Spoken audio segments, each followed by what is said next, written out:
Yes. Paano mo siya nilabanan na nung times na nagkakaroon ka ng gano'ng challenges? Gano'n na parang nag-iisip ka na ng negative, papaano mo siya nilabanan ng Ayan, gano'ng mindset? okay, magandang tanong 'yan.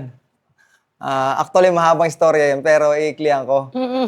Kasi baka ako ano, siyempre unang-una, nung panahon na 'yun, hindi na ako makatulog ng maayos. Sabi ko, so una kong ginawa, "Lord, binigay mo 'tong negosyong ito. Paano 'to magso-survive?" Eh, Yes. tatlong yung binabayaran ko na yun do'n is 100,000 plus yung binabayaran kong puwesto.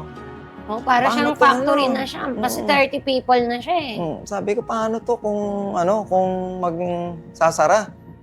Anong mangyayari sa'min?" So, "Lord, huwag mong hayaan na mangyari yun." Tapos, para makalimot ako ng bahagyan, actually nag-ano ako, bumili ako ng bike para mag-bike para mapagod ako.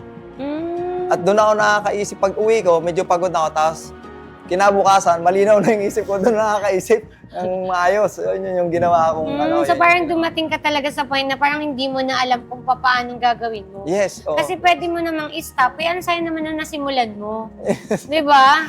Sabi ko parang wala nang choice, eh. Oo. Eh, ang inisip ko na lang talaga yung mga empleyado ko, eh. So, yun. So, para makalimutan ko nagpagod. Eh, nakakatuwa na parang para sa'kin na-inspire ako sa'yo kasi ikaw yung resulta ng mga tinuturo actually sa atin.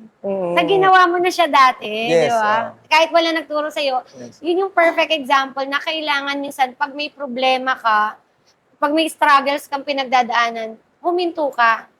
Pero 'wag mong tatambayan. Yes. Hinto lang, relax lang. Oo.